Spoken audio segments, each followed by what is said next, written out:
Riding to work is brilliant. It allows you to escape from the traffic, it's a bit better for the environment, and it gives you a bit of exercise every day.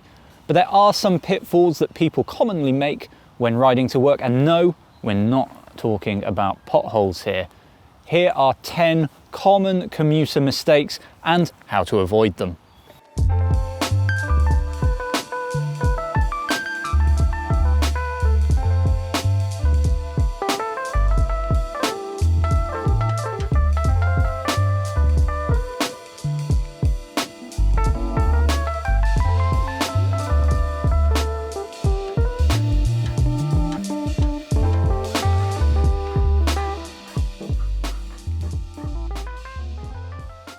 Now, unfortunately, punctures can occur on your commute just as they happen on a leisure ride.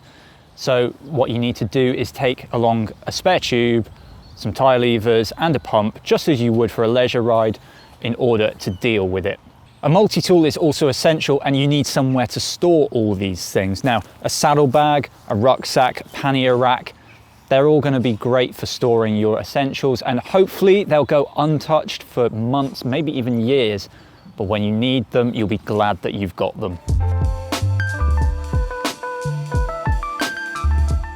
Now, it is really easy to find yourself in a random race with a person that you don't know. They don't know you're racing. There's no finish line. Why are you racing? Obviously, we're not going to tell you what to do on your commute, but if you want to get to your destination nice and sweat-free, it's probably best to save the racing for the weekend. That goes with Strava comms. Again, you're likely to hit traffic, so save chasing them for the weekend ride.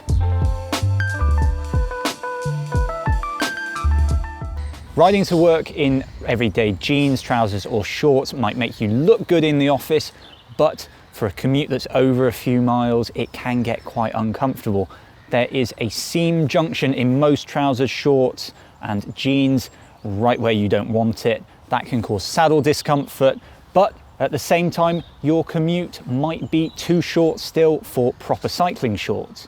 Luckily, there are some cycling specific jeans, trousers and shorts on the market, and we've got a buyer's guide linked right down below. There are a few reasons why riding right next to the curb is not a good idea.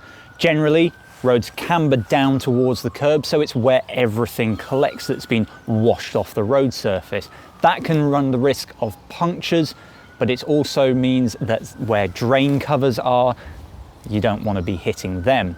It's also where pedestrians are going to step out. So if one steps out unexpectedly, you're going to have to swerve into the traffic, and that can be dangerous. Riding close to the curb can also make you less visible, and it can tempt cars to squeeze past you when there isn't really room. Riding close to the curb can also put you in the dooring zone of any parked cars. It's for these reasons that we say ride a little bit out from the curb. It's the primary position. You are entitled to do so. It's in the highway code.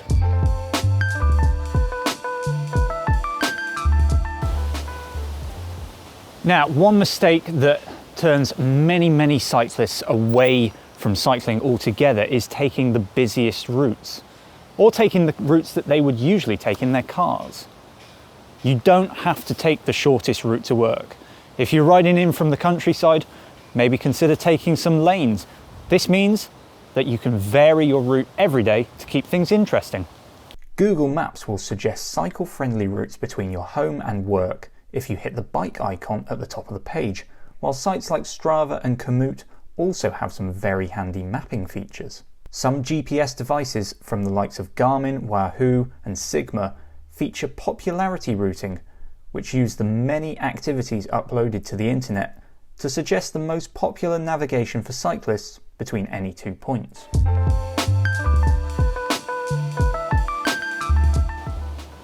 You don't get to pick the time of day that you ride to and from work, which means that you'll inevitably encounter rain and wet roads from time to time. If you're riding in cycling clothing, you might not be too bothered if you get wet, but if you're riding in clothes that you're going to wear for the rest of the day, then it's a big deal. Mudguards can stop spray from your tyres soaking you and the rest of your bike. They make a huge difference. In fact, we've got a whole video dedicated to helping you choose the right guards for your bike.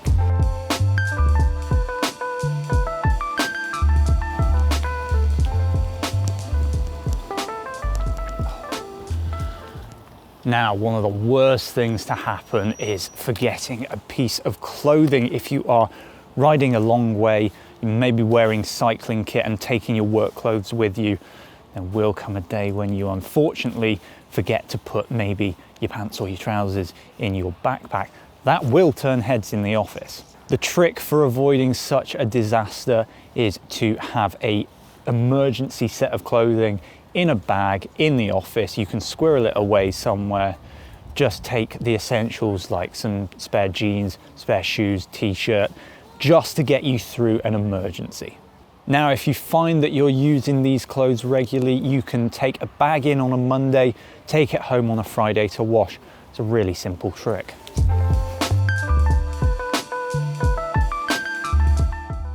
Now, it might be tempting to skimp on buying a lock, but it's a bit of a false economy, especially if you turn up at the end of a working day to find that your bike is no longer locked where you left it.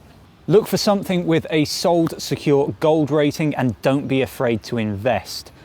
The cost of a lock is nothing compared to replacing your bike. Some locks can be mounted on your bike like this. They can be taken in a backpack or in a pannier rack, but if you don't want to carry it around with you, you can always leave it locked to where you usually lock up your bike. Now, we mentioned wet clothing earlier in the video. One of the worst things that you can do is pull on wet cycling kit at the end of a hard working day for the ride home. So if you get caught in the rain on your ride in, you're gonna need to dry that kit. Now, hopefully your place of work is gonna have somewhere for you to dry your kit. That can just be a radiator. Generally, a full working day is long enough for your kit to dry out. But if you're really in a pinch, then taking a spare pair of cycling shorts with you, that can be a game changer at the end of the day. Lights, it's always gonna happen, and it's happened to me. One day, these are gonna run out of charge. It happened to me on a really bad one as well, because I was riding through the countryside. First, the light dipped to preserve the battery, and it went out altogether. I was in the middle of nowhere. It was very dark, it was very cold, and I just had some very nosy cows for company as I awaited rescue. Thankfully, there are a few ways to avoid having this issue. First of all, you could consider using a dynamo hub. That'll mean your lights never go out. The second option, and it's especially useful with these USB rechargeable lights, is to get into a very strict recharging routine. So what you want to do is say every day or every other day, depending on the strength of your lights, take them to work with you, take them inside, put them on charge. Make that part of your morning routine as soon as you get into the office. The fail-safe approach is to keep an emergency set of these lights in your backpack or pannier bag at all times. They're really, really lightweight, so you'll barely even notice them, and they'll be there just in case you need them. Well, there are our top 10 commuting mistakes and how to avoid them. If you've got any commuting mishap stories and you feel you want to share them, please do pop them in the comment section below. We promise we won't laugh too much. If you like this video, remember, pop a like on it. And if you want to subscribe to see more of this, then hit that subscribe button. Thanks for watching. See you in the next one.